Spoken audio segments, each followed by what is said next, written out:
নমস্কার,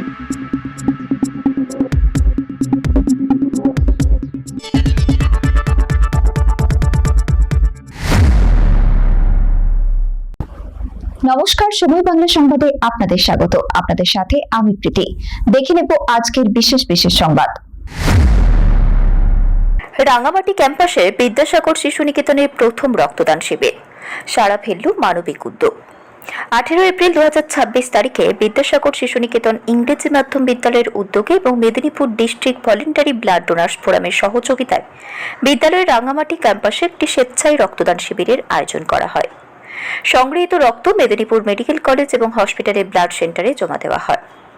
গ্রীষ্মকালে ব্লাড ব্যাংকে রক্তের ঘাটতি মেটানো এবং সমাজে মানবিকতা ও ভ্রাতৃত্ববোধ জাগিয়ে তোলাই ছিল এই উদ্যোগের মূল লক্ষ্য। বিদ্যালয়ের অধ্যক্ষা শ্রীমতী চন্দা মজুমদার জানান, প্রায় 80 জন স্বেচ্ছাসেবী রক্তদাতা উৎসাহের সঙ্গে রক্তদান করেন। বিশেষ করে মহিলা এবং প্রথমবারের রক্তদাতাদের উপস্থিতি ছিল চোখে পড়ার মতো। এই শিবিরে বিদ্যালয়ের শিক্ষক শিক্ষিকা, অশিক্ষক কর্মচারী, অভিভাবক অভিভাবিকা, প্রাক্তন ও বর্তমান ছাত্রছাত্রীদের সক্রিয় অংশগ্রহণ ছিল উল্লেখযোগ্য। আরও তাৎপর্যপূর্ণ বিষয়, এই মানবিক কর্মসূচিতে অধ্যক্ষা চন্দা মজুমদার নিজেও রক্তদান করে সকলকে অনুপ্রাণিত করেন। নির্বাচন ও গ্রীষ্মকালীন সময়ে যখন বিভিন্ন ব্লাড সেন্টারে রক্তের সংকট দেখা দেয়, সেই সময় বিদ্যালয়ের এই দ্রুত ও মানবিক উদ্যোগ সমাজের সর্বস্তরের মানুষের প্রশংসা কুড়িয়েছে। নিজস্ব প্রতিনিধি, সময় বাংলা সংবাদ।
রক্তগোলাপ নেই, লাগিয়ে নিতে হবে, কিছু করার নেই।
সংবাদ এখনকার মতো এই পর্যন্তই। সঙ্গে থাকুন, দেখতে থাকুন সময় বাংলা।